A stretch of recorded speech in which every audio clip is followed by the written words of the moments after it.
வணக்கம். ஒரு வழியாக பார்த்தீங்கன்னா தேர்தல் பிரச்சாரம் ஓஞ்சிருச்சு. இன்றைக்கி மழை வெயில் ஜாஸ்தியாக இருந்தது. அதோட இவங்களுடைய பிரச்சாரமும் நமக்கு ரொம்ப ஜாஸ்தியாக இருந்ததுன்னு சொல்லலாம். அந்த அளவுக்கு வெயிலோட போட்டி போட்டு பிரச்சாரத்தை முடிச்சிருக்காங்க அரசியல் கட்சி தலைவர்கள். வாழ்த்துக்கள். கடைகள்லேயும் நல்லா வியாபாரம் நடந்தால் வியாபாரிகள்லாம் சொன்னாங்க. ஏன்னா நிறைய இடங்களில் பிரச்சாரத்தை மைய வச்சு வைக்கும்போது டீ கடையிலையும் சரி, குளிர்பான கடைகளையும் சரி, உணவு விடுதிகளையும் சரி நல்ல கூட்டங்கள் வந்து சொன்னாங்க. வியாபாரிகளுக்கு சந்தோஷமாக இருக்கும். அந்த வகையில் தொழிலாளருக்கு ஒரு வேலை கிடைச்சி ஒரு சந்தோஷமான நிகழ்வு ஏற்படுது, மகிழ்ச்சி. ஏன்னா அரசியல்வாதிகளால் நன்மை கிடைக்கிறது சில பெரிய விஷயம். அந்த வகையில் தேர்தல் பிரச்சாரத்தால் வியாபாரிகளுக்கும் மக்களுக்கும் மகிழ்ச்சி கிடைச்சி சந்தோஷம் தான். அடுத்த கட்டம் என்ன அப்படின்னு பார்த்தீங்கன்னா, தமிழகம் முழுவதும் பார்த்தீங்கன்னா 39 தொகுதியில் 900க்கும் மேற்பட்ட வேட்பாளர்கள் களத்தில் இருக்காங்க. எப்படி 39 வேட்பாளர்கள் 39 எம்பி தேர்ந்தெடுக்கிறதுக்காண்டி 900க்கும் மேற்பட்ட வேட்பாளர்கள் களத்தில் இருக்காங்க. சரியா? இதில் பெண் வேட்பாளர்கள் பார்த்தீங்கன்னா 77 பெண் வேட்பாளர்கள்லாம் களத்தில் இருக்காங்க. மகிழ்ச்சியான ஒரு செய்தி தான். இப்போ இதில் யாரெல்லாம் வெற்றி பெற்று இங்கே வருவாங்க, பார்லிமெண்ட் போக போகிறாங்கிறது உங்கள் கையில் இருக்குது. அதாவது மக்கள் கையில் இருக்குது. நாளைய தினம் நீங்கள் வாக்குப்பதிவு பண்ண போகிறீங்க. அதுக்கப்புறம் தான் தெரியும் ஜூன் 4ஆம் தேதி யார் வர போகிறாங்க. அது இருக்கட்டும்.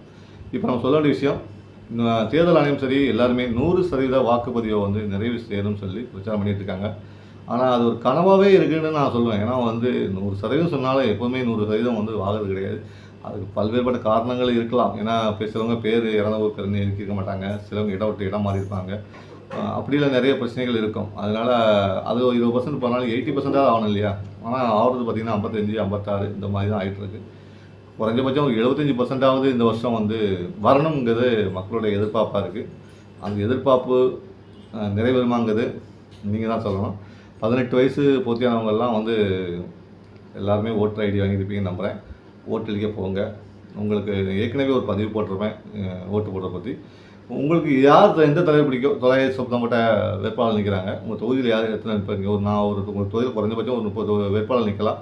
அந்த 30 வேட்பாளரில் உங்களுக்கு பிடிச்ச தலைவர் வேட்பாளர் யார் அப்படின்னு பார்த்து கவனமாக ஆராய்ந்து யாருக்கு வாக்கு செலுத்தணுமோ அவங்க செலுத்துங்க. ஏன்னா நோட்டாக்கு போட்டு வேஸ்ட் பண்ணண்டாங்கிறதான் அப்பவும் சொல்கிறேன், இப்பவும் சொல்கிறேன்.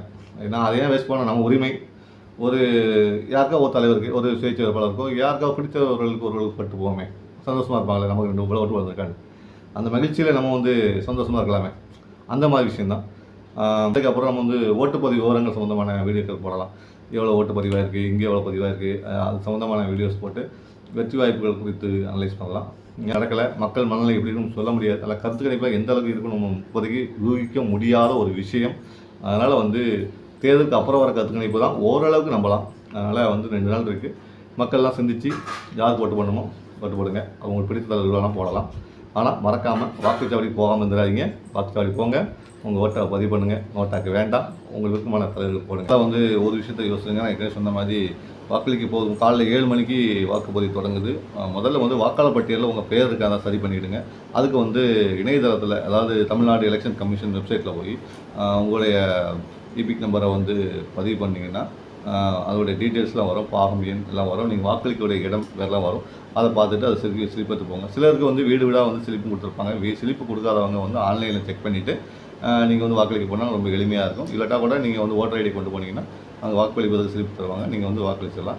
அதனால் போகும் முன்னே ஒரு ப்ரிப்பரேஷனோட போங்க. காலையில் நேரத்தில் போனீங்கன்னா வெயில் நேரம் கம்மியாக இருக்கும். அந்த நேரத்தில் நீங்கள் வாக்களிக்கலாம். இல்லை மாலை நேரத்தில் வாக்களிக்கலாம். உங்களுக்கு எந்த நேரம் விருப்பமாக இருக்கோ அந்த நேரத்தில் போய் வாக்களிச்சுட்டு வாங்க. ஆனால் வாக்களிக்க மட்டும் மறக்காதீங்க.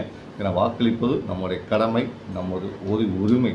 அதை நீங்கள் எப்போவுமே விட்டு கொடுக்கக்கூடாது. இங்கே தான் என்னுடைய பேனாக்காரருடைய ரொம்ப பெரிய ஆசையாக இருக்குது, விருப்பமாகவும் இருக்குது. இப்போதும் உங்களுடன் நான் அரசியல் பேசணும், நீங்களும் என்னோட அரசியல் பேசணும். தொடர்ந்து அரசியல் பேசுவோம். நான் உங்கள் பேனாக்காரன். நன்றி.